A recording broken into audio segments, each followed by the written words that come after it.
Yo, what's up sa inyo mga tol, no?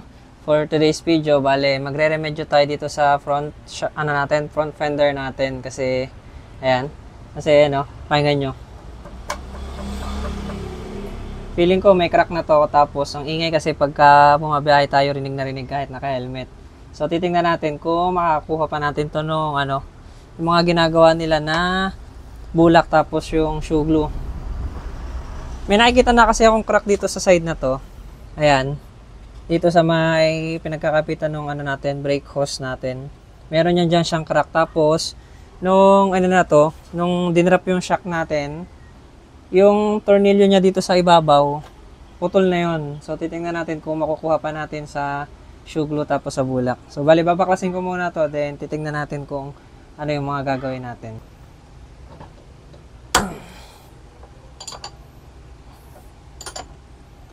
Grabe, sobrang higpit nito ah.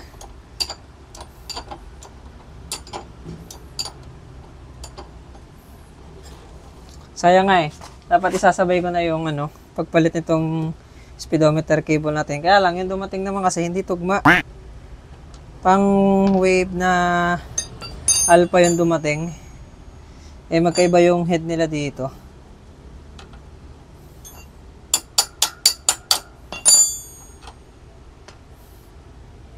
So, grab na natin ang opportunity para malinisan natin yung ehe. Okay. Tanggal na natin yung gulong mga tol. Okay pa naman yung natin gearbox natin. Medyo mahigpit yung mga tornilyo ah.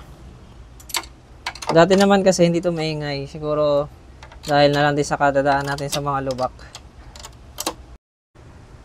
Alright mga tol, so ito na, natanggal na natin and confirm. Ayan humiwalay na yung kaluluwa. Dito nakakabit yung tornilyo para dito sa ating T-post. Tapos, isa pang natuklasan natin, kabilaan siya, ayan meron dito. Lapit ko lang Meron dito sa kabila, ayan, meron din dyan. So, tatlo na. Isa pa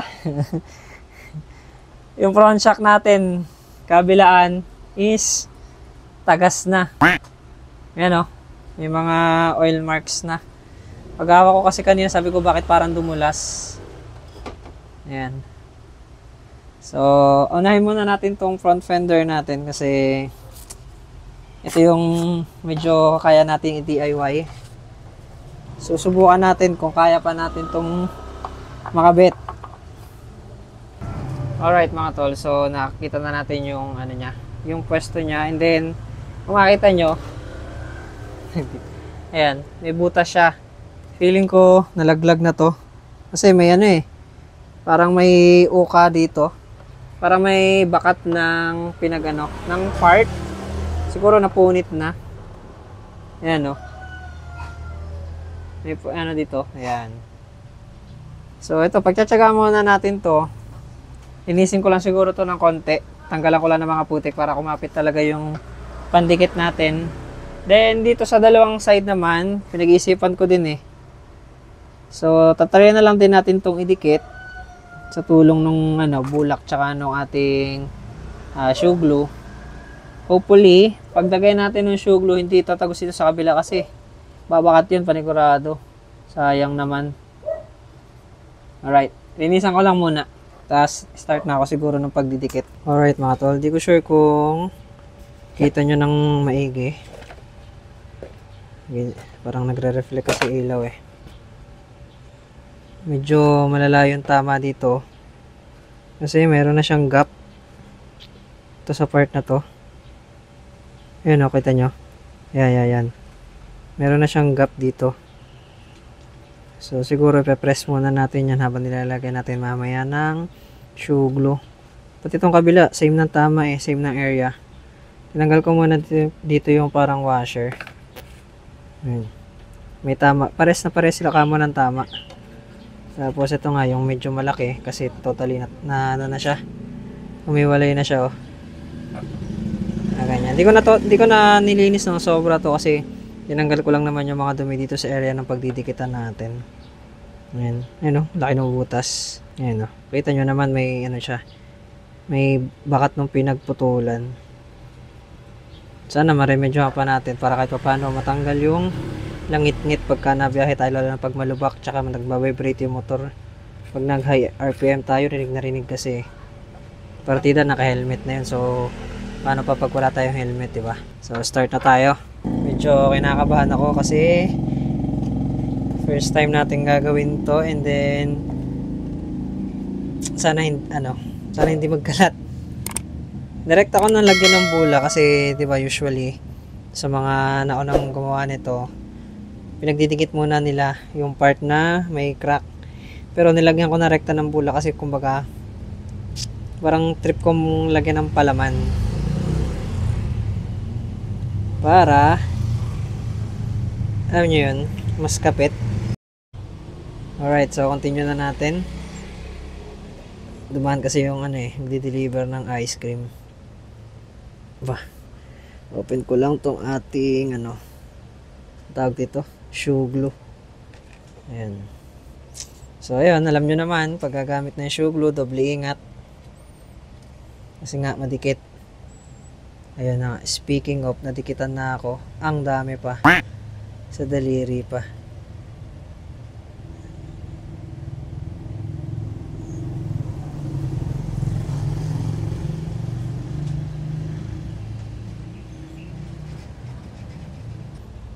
So ito yung dumikit sa kuko pa. Okay.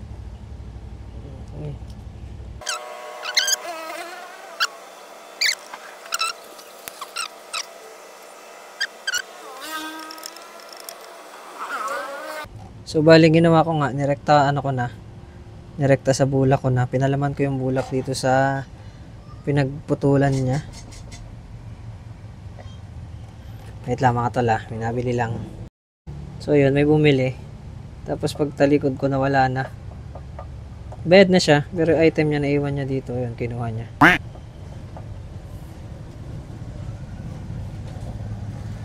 So hindi pa to totally maayos kasi hindi natin na-distribute na maayos yung yung anong tawag ito? Shoe glue. Pero ayun medyo basa-basa pa. So hintayin lang natin ito matuyo. So tas baka mamaya patungan ulit natin. Medyo madilim kasi. Install light tayo. Hindi ko lang alam kung gaano katagal to tatagal. Sana naman tumagal lang as in matagal. Medyo mahirap din gawin, nakakatamad. Kaya naman di ako bumili ng bago kasi nga sayang, kasi tatabasan mo kaagad. Tabas na kasi to, ayun pinatabasan ko na. Kasi nga nag-drop tayo ng shock sa harap kasi naka 275 tayo sa likod. So pangit pag nakatingala yung motor. Yun nga lang, tumama doon sa sprocket natin yung shock natin na sa likod. So nangyari, nagbawas din tayo ng tit sa sprocket sa likod. So ayan, medyo basa-basa na yan. Lagyan pa natin ng konting bulak para makapal.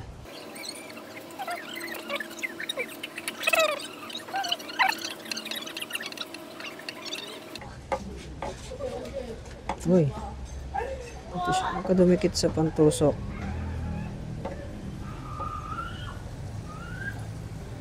So yan, itong kabila basa-basa pa Mabilis na basa nitong isa. Yan lang. Ala, yun dumikit. Basa na to ayoko na hawakan. Basahin ulit natin.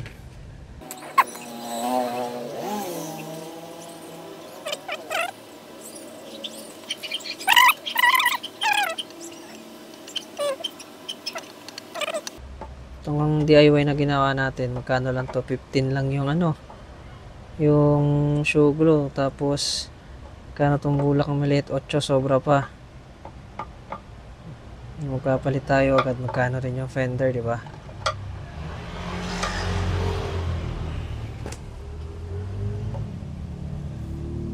Hindi dumikit tong isa Bakit kaya? Yan, hindi siya dumikit. Nga lang, try natin palamanan pa ng bago. Manipis lang, pampakapit lang. Yan.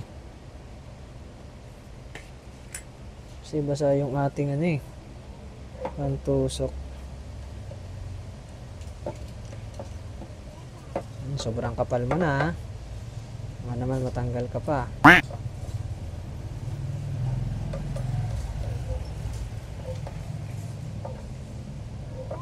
Yan na ulit natin to galawin. Balikan natin pag medyo tuyo na.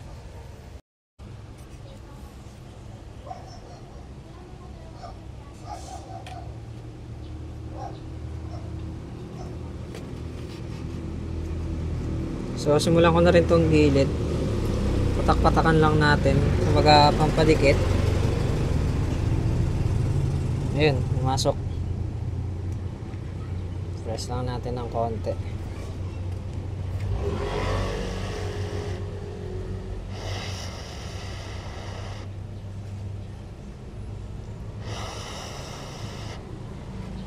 Yan.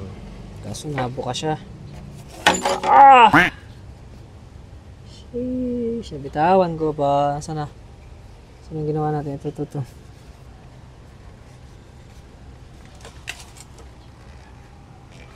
Hindi gaanong kita dito eh.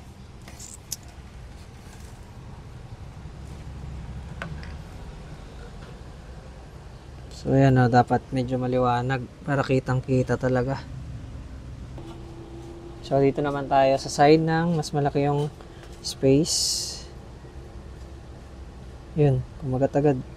Nangyari na dito, may pumili pa naman.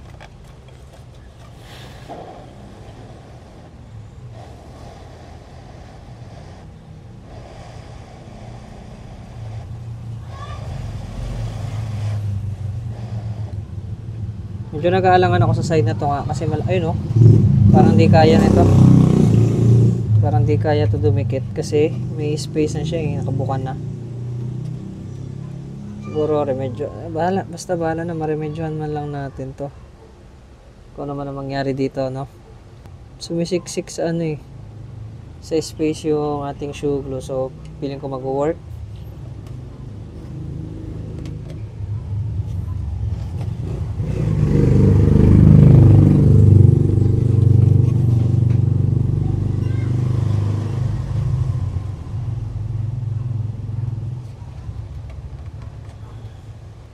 Alright mga tol, so na-discarte natin yung dalawang side. Bali itong isang side, hindi ko na nilagyan ng bula kasi dumikit na yung ano niya, yung crack. Maliit pa lang naman siya, as in lamat pa lang. Pero itong kabila, di ba sabi ko nga may space. Nilagyan ko ng konting bula, kaso since may mga bumibili-bili, hindi ko din na pagdikit ng masyado. Pero nawala yung ano niya, yung pagiging alog niya. So baka dahil din dito sa shoe glue, lagyan ko lang ulit ng konti. Lagyan ko kasi yung ano niya, sinundan ko yung crack niya. Tapos itong isa medyo matigas na, pero dahil nagpatong tayo, medyo malambot pa yung pinagpatungan natin na part. Tapos ubusin ko na lang to natira dito para as in talagang dikit na dikit siya. Okay, konting lapat-lapat.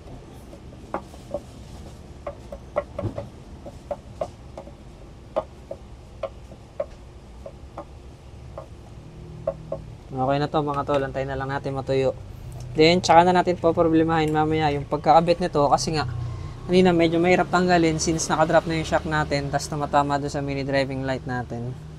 So ito na yung itsura. So ayan yung itsura ng shock natin, no. Medyo namumutok na yung ano niya, ang tawag dito, yung parang dust seal niya. Then meron ditong tagas talaga. Pinunasan ko na yung isang part. Ito, punasan natin yung kabila kasi madumi.